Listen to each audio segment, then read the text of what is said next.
Hello నమస్తే, welcome to reality check. Reality చెక్లో ప్రస్తుతం మనతో పాటు జాయిన్ అవుతున్నారు ఏపీ అమరావతి జేఏసీ ఉద్యోగ సంఘ నేత బొప్పరాజు వెంకటేశ్వర్లు గారు. ఉద్యోగ సంఘాలు ఆంధ్రప్రదేశ్ ప్రభుత్వం మాకు ఇచ్చిన హామీని అమలు చేయాలి అని కోరుతున్నాయి. ప్రభుత్వం ఇచ్చిన హామీలు మాత్రమే కాదు, చట్టబద్ధంగా మాకు రావాల్సిన బకాయిలు, మాకు రావాల్సిన ఇన్సెంటివ్స్ ప్రభుత్వం నుంచి రావట్లేదు. డిఏలు పెండింగ్లో ఉన్నాయి. దాంతోపాటు పీఆర్సీ కమిటీ చైర్మన్ నియామకం కూడా ఇప్పటివరకు జరగలేదు. వీటన్నిటిపైన ప్రభుత్వం పైన పోరాటం చేస్తామంటూ చెప్తూ వచ్చారు. కొద్ది రోజుల క్రితం మనం బొప్పరాజు గారితో మాట్లాడాం. తాజాగా వాళ్ళు మళ్ళీ సమావేశమయ్యారు. జిల్లాల పర్యటన చేస్తున్నారు. జిల్లాలో పార్టీకి ఉద్యోగ సంఘాలకు సంబంధించిన నాయకులందరినీ కూడా ప్రభుత్వం పైన పోరాటానికి రెడీ చేస్తున్నామని చెప్తున్నారు. సో ఏంటి ఉద్యోగ సంఘాల కార్యాచరణ ఏంటి? ప్రభుత్వంతో నెగోషియేషన్కి సంబంధించిన ప్రయత్నాలు ఏమైనా చేస్తున్నారా? ప్రభుత్వంతో మాట్లాడే ప్రయత్నం ఉద్యోగ సంఘాల వైపు నుంచి జరుగుతుందా? ఉద్యోగ సంఘాలని అప్రోచ్ అయ్యే ప్రయత్నం ప్రభుత్వం ఏమైనా చేస్తుందా? సో ఉద్యోగుల సంఘాలకు సంబంధించిన కార్యాచరణపై ఈరోజు ప్రధానంగా మాట్లాడదాం. సార్ నమస్తే. నమస్తే సార్, బొప్పరాజు గారు, మనం మాట్లాడాం ఉద్యోగులకు సంబంధించిన ఇష్యూస్ ఏంటి అనేది 2-3 సందర్భాల్లో మాట్లాడాం. ఏ ఇష్యూస్ ప్రభుత్వం మీకు హామీ ఇచ్చింది, వాటిని ఎందుకు ఆలస్యం చేస్తోంది, ఫినాన్స్తో సంబంధం లేని ఇష్యూస్ పట్ల చాలా కన్సర్న్ చూపిస్తోంది, ఫినాన్స్తో సంబంధం ఉన్న ఇష్యూస్ మాత్రం కాలయాపన చేస్తుంది, ఈవెన్ పీఆర్సీ కమిటీ చైర్మన్ నియామకం కూడా ఇప్పటివరకు చేయట్లేదు అని. సో మీరు క్షేత్రస్థాయిలోకి వెళ్తున్నారు, కార్యవర్గ సమావేశం జరుపుకున్నారు, జిల్లాల పర్యటన చేస్తున్నారు. ఏంటి మీకు వస్తున్న ఫీడ్బ్యాక్? మీ కార్యాచరణ ఏంటి? ఏ రకంగా ఉండబోతోంది? సార్, ముందుగా మీకు అదే విధంగా మన ప్రేక్షకులందరికి కూడా నా యొక్క నమస్కారాలు. అదేవిధంగా ఉద్యోగులందరికీ కూడా, పెన్షనర్లకి అందరికి కూడా మన ఐహా టీవీ ద్వారా వారందరికి కూడా నమస్కారాలు తెలియజేస్తా ఉన్నాను. సార్, ఇప్పుడు జిల్లాల పర్యటనకి ఇప్పటికే జోన్ 2 లో ఉన్నటువంటి అన్ని జిల్లాలు పర్యటించడం జరిగింది. అంటే జోన్ 2 అంటే పాత జోను, కృష్ణా, గోదావరి, ఉభయ గోదావరి జిల్లాలన్నీ కూడా తిరగటం జరిగింది. ఏ జిల్లాకి వెళ్ళినా ఉద్యోగ నాయకులతో ముందు సమావేశం పెడుతున్నాం. ఎందుకంటే నాయకత్వం ఈరోజు ఉద్యోగులు తీవ్రమైనటువంటి మానసిక ఒత్తిడితో, విపరీతమైనటువంటి పని ఒత్తిడితో, అదే విధంగా ఆర్థిక ఒత్తిడితో కూడా వాళ్ళు తీవ్రంగా ఉన్నందువల్ల నాయకులకి ముందు బోధించాలి అనేటువంటి ఒక ఉద్దేశంతో మేము వాళ్ళందరికి కూడా అవేర్నెస్ చేస్తూ ఏమేమి జరుగుతున్నది డివిజన్ స్థాయి నాయకులు కూడా, జిల్లా డివిజన్ స్థాయిలో ఉన్నటువంటి అన్ని శాఖాపరమైన సంఘాల నాయకులకి, మెన్ అండ్ ఉమెన్ రెండు ఉన్నాయి మాకు పెద్ద వింగులు. ఏపీజేసీ అమరావతికి ఉమెన్ వింగ్ కూడా ఉంది. సో ఇద్దరిని కూడా కూర్చోబెట్టి మేము ప్రభుత్వంతో ఏమేం చేశాము, ఏమేం ప్రయత్నం చేశాము, గత సంవత్సరాల కాలంగా మనం కనీసం కూట ప్రభుత్వం వస్తే చర్చలు కూడా పిలవనటువంటి అంశాన్ని, తర్వాత ఏపీజేసీ అమరావతి ఆగస్టు మాసంలో పోయిన సంవత్సరం మేము ఉద్యమానికి వెళ్తామని చెప్పిన తర్వాత మాత్రమే గౌరవ ముఖ్యమంత్రి గారు చర్చలు జరపడం 18/10/2025 ఆ విషయాలు. ఆ రోజున వారు ఇచ్చినటువంటి హామీని కూడా వాళ్ళందరికీ నాయకత్వాలు గుర్తు చేస్తూ, ఆ రోజు నాకు వదిలిపెట్టండి, టీఆర్సీ గాని ఐఆర్ గాని అవన్నీ నాకు అతి త్వరలో నేను మీ దృష్టికి తీసుకొస్తాను, మీకు మాట్లాడతానని చెప్పిన అంశాన్ని, ఆ తర్వాత ఇప్పుడు సంవత్సరం రోజులైనా కనీసం ప్రభుత్వంలో వారు కాకపోయినా ఇతరులు ఎవరైనా, వేరే మంత్రివర్గ ఉపసంఘం కానీ లేదా ఎవరైనా సరే కనీసం చర్చిస్తారంటే మమ్మల్ని పిలిచే నాదుడు కూడా లేడనేటువంటి విషయాన్ని ఉన్నతాధికారుల దృష్టికి తీసుకెళ్లిన వాళ్ళు కూడా మేము చెప్తాము, వారి దృష్టికి తీసుకెళ్తామని చెప్పారు తప్ప ఎక్కడ వారి నుంచి కూడా ఎలాంటి హామీ లేనటువంటి పరిస్థితిని ఇవన్నీ కూడా ఉద్యోగ సంఘ నాయకులకి విశదీకరించి, దానివల్ల ఈ రోజు ఉద్యమ కార్యాచరణకి ఏపీజేఎస్ అమరావతి పూనుకుందనేటువంటి అంశాన్ని, దానికి వాళ్ళు జిల్లాలు ఇప్పటికే జిల్లా స్థాయి సమావేశాలు పూర్తయిపోయినాయి. వాళ్ళు అక్కడ డిమాండ్స్ తో కూడినటువంటి బ్యానర్ని ముఖ్యమైన ప్రతి కార్యాలయాల దగ్గర పబ్లిష్ చేశారు. అలాగే ఈ నెల 10వ తారీఖు దాకా, అంటే ఈ జూలై 10వ తారీఖు దాకా జిల్లాలో ఉన్నటువంటి అన్ని డివిజన్ కార్యాలయాల దగ్గర కూడా ఆర్టీఓలు కలిసి వాళ్ళకి లేఖలు ఇస్తారు. అన్ని అందరూ గౌరవ ఎమ్మెల్యేలు కలుస్తారు. ఇప్పటికే మంత్రివర్యులు అందరినీ కలిసి ఉన్నారు, వాళ్ళకి లేఖలు అందజేస్తారు. డివిజన్ కార్యాలయాల దగ్గర ఉన్నటువంటి ముఖ్యమైన కార్యాలయాల దగ్గర డిమాండ్స్ తో కూడిన పెద్ద పెద్ద బోర్డింగ్స్ పెడతారు. అదే విధంగా ఉద్యోగులందరి దగ్గరికి వెళ్ళి వాళ్ళందరికీ జరుగుతున్న వాస్తవాలు, కూటమి ప్రభుత్వం మీద పెట్టుకున్న ఆశలు, ఈ రోజు కూడా ప్రభుత్వం ఆర్థిక పరమైన అంశాల్లో ఏ విధంగా స్పందించట్లేదు, ఉద్యోగులు ఏ విధంగా వేల కోట్ల రూపాయలు ఈరోజు గత ప్రభుత్వంలో పోయినటువంటి డబ్బులు తిరిగి ఇచ్చే సంగతి దేవుడు ఎరుగు. ఈ ప్రభుత్వం వచ్చిన తర్వాత రావాల్సిన డిఎల్ లేవు, టీఆర్సీ వ్యవహారం లేదు, ఐఆర్ ఊసే లేదు. ఈ విషయాలన్నీ చెప్పండి అని చెప్పి అన్ని కూడా స్పష్టంగా ఆదేశాలు ఇచ్చాం. వారు 10వ తారీఖు లోపు అన్ని డివిజన్ కార్యాలయాల్లో కూడా తిరిగేసి ఉద్యోగులు సమాయత్తం చేస్తాం. దీనివల్ల మేము ముందు ఈ బోధించే కార్యక్రమం అందరికి చెప్పి తర్వాత సమీకరణకి ఉద్యోగుల సమీకరణ అంటే మన పెద్దలు చెప్పారు కదా, బోధించు, సమీకరించు, పోరాడని. ఆ విధానాన్ని నమ్మి ముందుకెళ్తున్నాం. డాక్టర్ బిఆర్ అంబేద్కర్ చెప్పిన మాటని మరి దాని ద్వారా రేపు డైరెక్ట్ గా ప్రత్యక్షంగా ఉద్యోగులతో కూడా ఈ నెల 12వ తారీఖున శ్రీకాకుళంలో మహాసభ ఏర్పాటు చేశాం. ఉద్యమ సన్నద్ధం సభ. ఆ సభతో అక్కడ ఉద్యోగులకు, సాధారణ ఉద్యోగులు కూడా చెప్పడం అనేది ప్రారంభమవుతుంది. ఇలా 21 అనంతపురంలో ఉద్యమ సన్నద్ధ సభని అనంతపురం ఉమ్మడి జిల్లా పక్షాన పెట్టాం. అక్కడ కూడా ఉద్యోగులతో ప్రత్యక్షంగా జరుగుతున్న విషయాలన్నీ ఎక్స్ప్లెయిన్ చేస్తాం. సో ఇప్పుడు ఈ విధంగా మీరు ఉద్యోగులకు సంబంధించి ఇప్పుడు వాళ్ళకి బోధించాల్సిన అవసరం, వాళ్ళని మళ్ళీ సమీకరించాల్సిన అవసరం ఉందా? నేను వింటోంది చాలా మంది ఎంప్లాయీస్ మీతో మాట్లాడుతున్న ఇంటర్వ్యూ చూసిన తర్వాత నాతో కూడా చేసి మా మెసేజ్లు పెడుతున్నారు, మాట్లాడుతున్నారు. ఏంటంటే మా వాళ్ళు ఇంకా అలసత్వంగా ఉన్నారు సార్, పిఆర్సీ చైర్మన్ ఏర్పాటుకు ఆలస్యం ఏంటి సార్, పిఆర్సీ చైర్మన్ కూడా నియమించలేకపోతే కూడా మేము ఇంకా సైలెంట్గా ఎందుకు ఉండాలి, చాలా హామీలు ఇచ్చారు. ఈ మొత్తం హామీలపైన ఉద్యోగులందరికీ సమాచారం ఉంది, ఫైట్ చేశారు, ఉద్యమం చేశారు గడిచిన 5 ఏళ్ళు కదా. ఇప్పుడు మళ్ళీ కొత్తగా మీకు జరుగుతున్న అన్యాయం ఇది, మీకు ఇది అని వాళ్ళని ఎడ్యుకేట్ చేయాల్సిన అవసరం ఉందా బొప్పరాజు? దానికి కారణం ఏంటంటే సార్, ఒకటి విపరీతమైనటువంటి పని ఒత్తిడితో వాళ్ళు ఆలోచన చేసే సమయం కూడా ఇవ్వకుండా ప్రభుత్వం తెలివిగా వాళ్ళు వేరే ఆలోచన చేయకుండా ఉదయం నుంచి రాత్రి 10 గంటల దాకా పనిచేసే విధంగా వాళ్ళని ఒత్తిడి చేస్తా ఉన్నారు. అయ్యా, మనం ఒత్తిడిలోకి వెళ్ళిపోవద్దు, ఇక మనం ఉద్యమ కార్యాచరణకి వెళ్తున్నాం, మనం ఎంత చేయగలిగితే అంతే మనం విత్ ఇన్ టైంలో చేసుకుందాం అని వాళ్ళందరికీ చెప్పాలి, వాళ్ళకి ధైర్యాన్ని ఇవ్వాలి. ఆ పని చేస్తున్నాం అంటే పూర్తిగా ఉద్యోగంలోనే మనం ఏదైతే పని గంటలు ఉన్నాయో ఆ 10 గంటల వరకే చేస్తాం. మాకు ఉద్యోగం, మాకు రావాల్సిన రాయితీలు, మా ఆర్థిక పరమైనటువంటి అంశాలు పరిష్కరించినప్పుడు మేము ఎందుకు అదనంగా చేసి మాకు రావాల్సినటువంటి విషయాలను పోగొట్టుకోవాలి? కాబట్టి ఉద్యోగులకి ఆ విషయాలు అంటే వాళ్ళ దగ్గర ఆల్రెడీ పూర్తి స్థాయిలో వాళ్ళు సిద్ధంగా ఉండి మమ్మల్ని నిందించేటువంటి పరిస్థితి ఉంది. కానీ కొంతమందిలో అవేర్నెస్ లేని వాళ్ళు ఉంటారు. వాళ్ళని కూడా సమీకరించి, ఎందుకు ఇది 1 రోజులోనో 2 రోజుల్లోనో ఉద్యమం చేయాలని కాదు, మేము దీన్ని పూర్తి స్థాయిలో సన్నద్ధం చేసి ఎన్ని రోజుల్లో పడుతుందో కూడా తెలియదు. ఉద్యమం అంత బలంగా చేయడానికి సిద్ధమవుతున్నాం. అందువల్లే పూర్తి స్థాయిలో ఆర్థిక పరమైనటువంటి విషయాలు వాళ్ళకి మర్చిపోయే పరిస్థితి, అంటే అసలు కొన్ని సంవత్సరాలకు రాలేదు కాబట్టి వాళ్ళకి గుర్తులేదు కొన్ని అంశాలు. గతంలో 30,000 కోట్ల బకాయిలు ఉన్నాయి. మళ్ళీ ఈ ప్రభుత్వం వచ్చిన తర్వాత వాళ్ళు డిఏలు అసలు అనౌన్స్ చేయలేదు. కనీసం డిఏ అరియర్ సంగతి దేవుడు ఎరుగు. అలాగే పిఆర్సీ వ్యవహారం లేదు, లేదా సరెండర్ లీవ్ లేవు, మెడికల్ బిల్లులు లేవు, సిపిఎఫ్ లేవు, ఏమీ లేవు, ఒక్క జీతం ఇచ్చే తప్ప. కాబట్టి ఈ అంశాలు ఏం జరిగిందని మొత్తం వాళ్ళకి చెప్పాలి. కాబట్టి అంటే వాళ్ళకి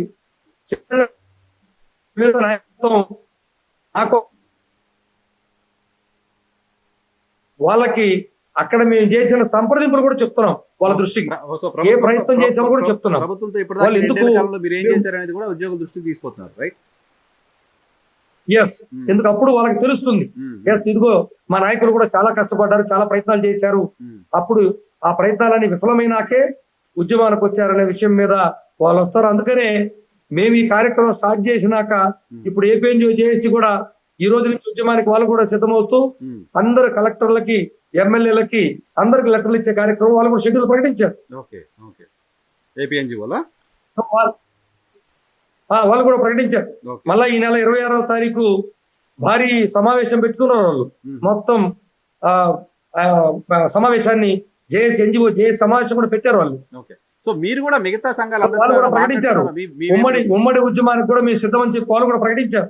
మీరు ఇంకా నెగోషియేషన్ చేస్తున్నారు సార్? మిగతా చాలా సంఘాలు ఉన్నాయి కదా, 17-18 సంఘాలు ఉన్నాయి. నా నాలెడ్జ్ వరకు 17-18 యాక్టివ్గా ఉన్న సంఘాలు ఉన్నాయి. సో మీరు పెద్ద అసోసియేషన్, ఏపీఎన్జిఓ కూడా పెద్ద అసోసియేషన్గా ఉన్నారు. మిగతా వాళ్ళందరితో కలిసి మాట్లాడే ప్రయత్నం ఏమన్నా మీ వైపు నుంచి ఇనిషియేషన్ జరుగుతుందా? అందరినీ కలిసి ఉమ్మడి కార్యాచరణ తీసుకోవడానికి సంబంధించిన పాసిబిలిటీని ఏమైనా ఊహించవచ్చా?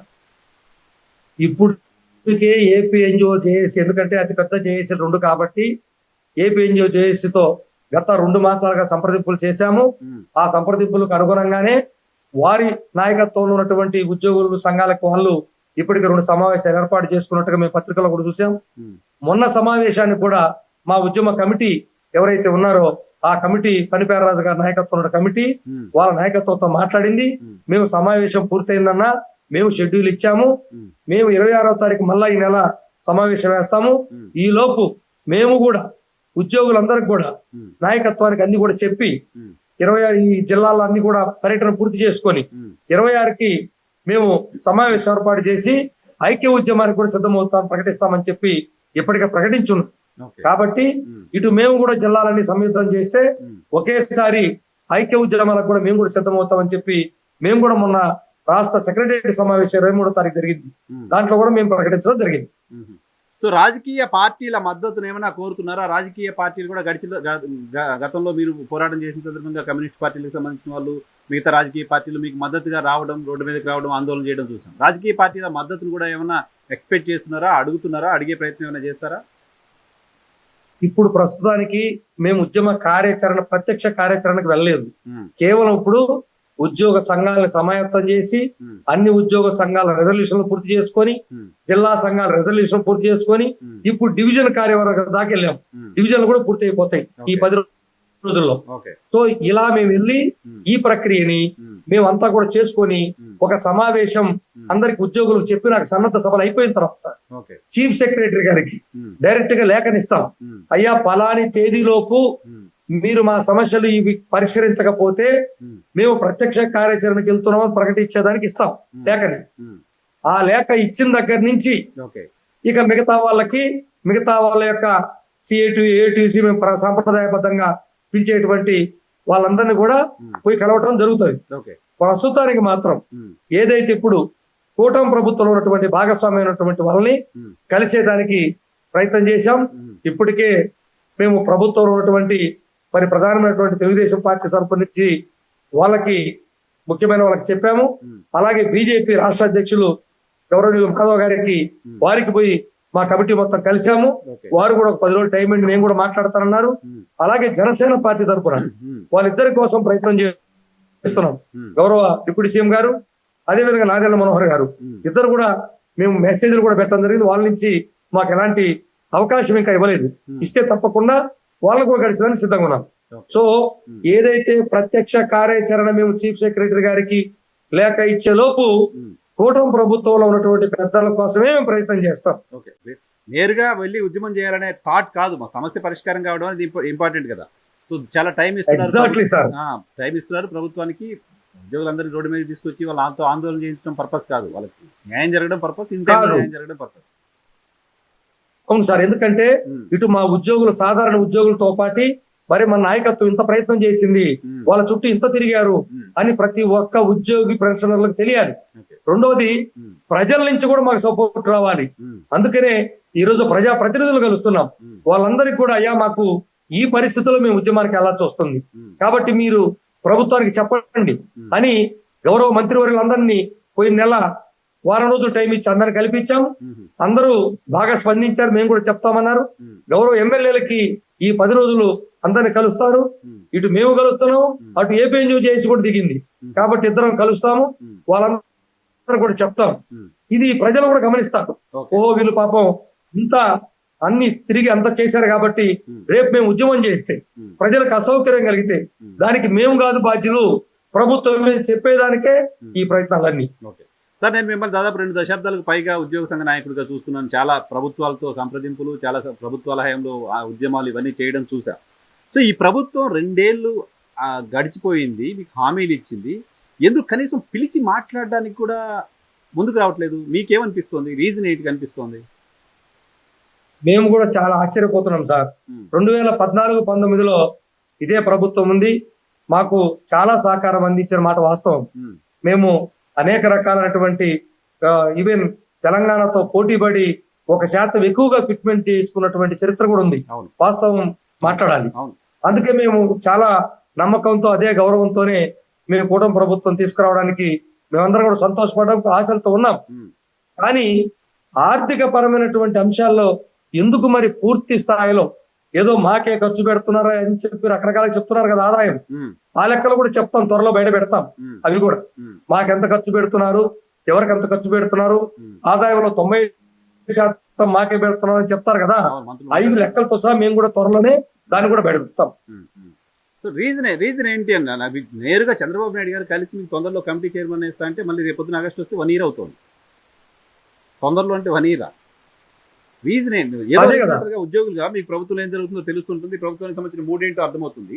ఏంటి what is the mood of the government? మాకు అదే అర్థం కాలేదు సార్. మాకు అవకాశం దొరకలేదు, సరే దొరకలేదు, మాకు ఇవ్వలేదు, మేము మాట్లాడే అవకాశం దొరకలేదని ఏపీఎన్జిఓ చేసిన నాయకత్వానికి కూడా చెప్పడం జరిగింది. మీరన్నా కలిసి మాట్లాడండి, లైజన్ చేయండి, మీ ద్వారా కూడా మనం వెళ్ళి ఏదో ఒక విధంగా మనం ఉద్యోగులకు కావాల్సినటువంటి మరి పిఆర్సీ కానీ, ఐఆర్ విషయం కానీ, లేదా డిఎల్ విషయం కానీ మాట్లాడదాం వారికి కూడా చెప్పడం జరిగింది. వారు కూడా ఈ ఉద్యోగులకు సంబంధించినటువంటి ఈ డిమాండ్స్ విషయంలో ఎక్కడ కూడా వారికి కూడా అవకాశం దొరికినట్లేదేమో. మరి చూడాలి, రేపు వాళ్ళు కూడా ఏ ప్రయత్నం చేస్తారో చూస్తాము. తప్పకుండా ఒకటే, ప్రభుత్వం ఉద్యోగుల్ని మేము గౌరవంగా చూసుకుంటాం, మంచి పిఆర్సీ ఇస్తాం, మేము మంచి ఐఆర్ ఇస్తాము, ఎప్పటికప్పుడు డిఎల్ చెల్లిస్తామని ప్రత్యక్షంగా గౌరవ ముఖ్యమంత్రి గారే కూటమి ప్రభుత్వం వచ్చే ముందే అన్ని విషయాలు కూడా చెప్పిన విషయాలు ప్రతి ఉద్యోగి వీడియోలు కూడా పెట్టి మాకు పంపిస్తా ఉన్నారు. కాబట్టి ఉద్యోగులు మర్చిపోరు, వాళ్ళు మర్చిపోయినా. కాబట్టి మేము ఇదే విషయాలు ఇప్పుడు రేపు సభల ద్వారా ఉద్యోగులను ప్రశ్నిస్తాము. తప్పకుండా అదే విషయాన్ని ప్రభుత్వాన్ని ప్రశ్నిస్తాము. మా ఆర్థిక సమస్యలు, ఎందుకంటే గతంలో 30,000 కోట్ల రూపాయలు గత ప్రభుత్వాలు పెండింగ్ ఉన్నాయి, ఇప్పుడు మళ్ళీ ఎన్ని వేల కోట్లు అవుతాయో తెలియదు. సో ఇవన్నీ ఎన్ని సంవత్సరాలకు ఇస్తారో తెలియని పరిస్థితి. ఇది ఒక ఎత్తు అయితే, ఈ రోజు మీకు దారుణమైన విషయం చెప్తాను. ఒక రిటైర్ అయినటువంటి ఉద్యోగి తను పొందవలసినటువంటి రిటైర్మెంట్ బెనిఫిట్స్ ని, ఆ రిటైర్ అయిన రోజుని తనకి బెనిఫిట్స్ అన్ని ఇచ్చి అతనికి సన్మానం చేసి 30-35 సంవత్సరాల సుదీర్ఘమైన సేవ చేసి తను చివరి రోజున తన్ని సంతోషంగా ఇంటికి పంపించేటువంటి సాంప్రదాయం గతంలో ఉండేది. అటువంటిది ఈ రోజు 10 సంవత్సరాలుగా, గత 5 ఏళ్ళు కానీ ఇప్పుడు కానీ 10 సంవత్సరాలుగా ఏ రిటైర్మెంట్ బెనిఫిట్ రాక, ఎప్పుడు వస్తుందో తెలియక, తన డిఏరియర్స్ లేక, ఎర్రన్ లీవ్ లేక, గ్రాట్యుటీ లేక, దాచుకున్న జీపీఎఫ్లు రాక ఈ రోజు చనిపోతే ఆ బెనిఫిట్స్ తీసుకునే దానికి కూడా వారసులు లేరంటే ఎంత సిగ్గు చేయడం చూడండి ప్రభుత్వానికి. ఎంత బాధ కలుగుతుందో ఆలోచించండి. ఇది చాలా మానసిక వేదన గురి చేస్తా ఉంది మాకు. 4 లక్షల పైచిలకు పెన్షనర్లు ఈ రోజు, ఎందుకంటే వర్కింగ్ స్ట్రెంత్ తగ్గిపోతా ఉంది. ప్రతి సంవత్సరం 10,000 మంది రిటైర్ అయిపోతా ఉన్నాం. మరి ఈ పరిస్థితుల్లో రిటైర్ అయిన వాడికి బెనిఫిట్స్ లేక, చనిపోయే వరకు డబ్బులు రాక, మేము కష్టపడి దాచుకున్న డబ్బులు కూడా లేక ఎవరికి సమాధానం చెప్పుకోవాలి చెప్పండి? ప్రజలు ఆలోచించాలి ఇదంతా. ఉద్యోగులు ఏదో పిచ్చి బట్టి ఉద్యమానికి రారు. మేము చేసిన కష్టానికి మా ఫలితం, మేము చేసిన పనికి కూలి మంచి మేము ఉచితంగా అడగట్లేదు, ఫ్రీగా మాకు అన్ని అభ్యర్థి ఇవ్వని అంటలేదు, దానికి దిక్కు లేదు. 2, ఈరోజు కాంట్రాక్ట్ ఎంప్లాయీస్ ఉన్నారు సార్, కనీసం అందరిని రెగ్యులర్ చేస్తామని చెప్పి 30% రెగ్యులర్ చేసి 70% అట్టే ఉన్నారు. మరి ఆ 70% మంది ఎందుకు ఇన్ని రోజుల నుంచి వాళ్ళు కోల్పోవాలి చెప్పండి? ఇన్ని సంవత్సరాలుగా వాళ్ళ బెనిఫిట్స్ ని రావాల్సిన ఏదన్నా జరిగితే వాళ్ళ కుటుంబానికి ఏ ఒక్క రూపాయి కూడా రాదు. అదే రెగ్యులర్ అయితే అన్ని వచ్చాయి. లేదు, మీరు కూటమి ప్రభుత్వం వచ్చినాక అవుట్ సోర్సింగ్ ఉద్యోగులకి సంక్షేమ పథకాలు అందిస్తామని మేనిఫెస్టోలో పెట్టారు. ఏమైంది? ఏం చేశారు? మేనిఫెస్టోలో పెట్టారు, కానీ వారి కుటుంబానికి సంక్షేమ పథకాలు అందటం కాదు, వారి తల్లిదండ్రులకు కూడా సంక్షేమ పథకాలు రద్దయిపోయినాయి. మరి దాన్ని పునరుద్ధరిస్తామన్నారు, ఏమైంది? ఇంతవరకు దిక్కుమొక్కు లేదు. వాళ్ళ జీతం వచ్చారు ఎట్టుందంటే, ఈ రోజు వాళ్ళకి ఇచ్చే జీతం ఇంటి అద్దెలకు కూడా చాలా దారుణంగా సమాన పని చేస్తున్నారు మాతో పాటు, కానీ వేతనం లేదు. రెగ్యులర్ రిక్రూట్మెంట్ చేయకుండా అవుట్ సోర్సింగ్ వాళ్ళ పేరు మీద పెట్టి వాళ్ళకి శ్రమ దోపిడీ చేస్తున్నారు ప్రభుత్వం. ఇదంతా నేను చెప్పండి. లేదు, ఒక retired employees additional quantum of pension 2 సంవత్సరాల క్రితం రాగానే ఇస్తామని చెప్పన్నారు, ఇచ్చారా? లేదు, పెన్షన్ల కోసం కార్పొరేషన్ ఏర్పాటు చేస్తామని మేనిఫెస్టోలో పెట్టారు, ఏర్పాటు చేశారా? వాళ్ళకి సంబంధించినటువంటి అంశాలను పరిష్కరిస్తామన్నారు, పరిష్కరించారా? మరి ఇన్ని రకాలుగా ఉద్యోగులు తీవ్రంగా నష్టపోతా ఉంటే ఎలా భరించాలి చెప్పండి? నిన్న మొన్న ఏదో ఎంతకాలం వార్త ఓపిక చూసా, పట్టాలి? నాలుగైదు రోజుల క్రితం ఏదో వార్త చూసా, ఉద్యోగులకు ప్రభుత్వం తీపి కబురు 2,000 కోట్ల రూపాయలు 3,000 కోట్ల రూపాయలు రిలీజ్ చేసిందని ఏదో వార్త చూశాను నేను. అయ్యో, అది ఎప్పుడో 2 సంవత్సరాల క్రితం, 3 సంవత్సరాల క్రితం, ఉమ్, 62 సంవత్సరాలు ప్రభుత్వ ఉద్యోగులకు 2022లోనే వాళ్ళు పెంచగానే వయో పరిమితిని పబ్లిక్ సెక్టార్ ఉద్యోగులు అంటే కార్పొరేషన్ ఉద్యోగులకు కూడా ఉమ్, అదే రోజు ఇవ్వాలి లెక్క అయితే. ఉమ్, కానీ ఉమ్, వాళ్ళకి చెయ్యకుండా వెళ్ళిపోయినందువల్ల ఉమ్, ఈ ప్రభుత్వం రాగానే ఉమ్, అయ్యా 62 సంవత్సరాలు వాళ్ళకు కూడా చేయండి ఉమ్, ప్రభుత్వానికి అనేక సార్లు వినవించుకోవడమే కాదు, ఉమ్, గౌరవ ముఖ్యమంత్రి గారితో 18/10/2025 ఉమ్, స్పష్టంగా చెబితే ఉమ్, వెంటనే అమలు చేస్తామని చెప్పన్నారు. ఉమ్, అది 62 సంవత్సరాల కోర్టులు చుట్టూ తిరిగి ఉమ్, వాళ్ళు కోర్టులో కంటెంప్ట్ అవుతుందని ఇంకా అనివార్యంగా వాళ్ళకి ఇచ్చారు. ఓకే. అంతే తప్ప ఉమ్, ఇదేమి దాంట్లో ఏమి బెనిఫిట్ లేదు, ఉమ్. ఎవరికి ఇచ్చింది ఏమి లేదు. అదేంటి రిలీజ్ అవ్వలేదు, అకౌంట్ లో డబ్బులు రావా 2,000 కోట్ల రూపాయలు? అయ్యో, అది సిపిఎస్ ఉద్యోగులు చెప్తున్నారు. ఆ, సిపిఎస్ ఎవరైతే 2004కు ముందు ఉమ్, అవును. ఎవరైతే సుమారు ఈ రాష్ట్రంలో 9 నుంచి 10,000 మంది ఉన్నారో వాళ్ళకి కేంద్ర ప్రభుత్వం ఇచ్చింది ఎప్పుడు? ఉమ్, 2021లో చేయమని చెప్పింది వాళ్ళకి. ఓ, కేంద్ర ప్రభుత్వం కోర్టులకు, సుప్రీం కోర్టులకు వెళ్ళి ఉమ్, కేంద్రానికి ఆదేశాలు ఇస్తే సుప్రీంకోర్టు ఉమ్, వాళ్ళు ఆదేశాలు పాటించి కేంద్రంలో ఉన్నటువంటి కేంద్ర ప్రభుత్వ ఉద్యోగులకి అనేక రాష్ట్ర ప్రభుత్వంలో ఉన్న వాళ్ళకి 2004కు ముందు ఉమ్, రిక్రూట్ అయ్యి 2004లో జాయిన్ అయినటువంటి వాళ్ళందరికీ ఓపీఎస్ కింద తెచ్చారు. ఓకే. కానీ ఈ రాష్ట్రంలో చేయాల. ఉమ్, ఈ రాష్ట్రంలో ఉన్నటువంటి ఐఏఎస్ అధికారులకి 2 సంవత్సరాల క్రితం ఇచ్చేశారు, కానీ మాకేవల. ఓకే. దానిని ఇప్పుడు వాళ్ళకి ఓపీఎస్ ఇస్తూ ఉమ్, మేము ఉద్యమం మొదలుపెట్టిన తర్వాత ఉమ్, ఈ 2 అంశాలను ఆగమేఘాల మీద కేబినెట్ కి తీసుకొచ్చారు. సంతోషం. ఉమ్, మా ఉద్యమం మేము పిలుపునిచ్చినాక వాళ్ళకి చేయటం అంటే సంతోషం కదా మాకు. అంతే కదా. ఉద్యమం ఫలితంగానే మేము భావిస్తాం. ఓకే. కానీ ఉమ్, వాళ్ళకేదో రాయితీ 3,8 కోట్లు వస్తుందని ఇది ఇప్పుడు కాదు. ఉమ్, వాళ్ళు ఎప్పుడో 20 ఏళ్ళకి రిటైర్ అయితే వచ్చే బెనిఫిట్ ని లెక్కలు చెప్పారు. ఇంత పెన్షన్లు వస్తాయి వీళ్ళకి ఓహో. అని ఆ 10,000 మంది ఇంటూ ఉమ్, వాళ్ళకు వచ్చే ఆ బెనిఫిట్స్ ని కలిపి లెక్కేసి చెప్పారండి. అది ఓకే. ఎప్పుడో నంబర్ చెప్పారు 20 అంతే. ఏళ్ళకు 30 ఏళ్ళకు వచ్చేది. 20 ఏళ్ళ తర్వాత ఇప్పుడు వస్తుంది, ఇప్పుడు చెప్పారు అంతే. ఇప్పుడు చెప్పారు అంతే. మీకు మిగతా ఎంప్లాయీస్ కి అయితే అసలు కనీసం ప్రభుత్వం ఎంత బాకీ ఉందో చెప్పడానికి కూడా ముందుకు రావట్లేదు ఇప్పుడు.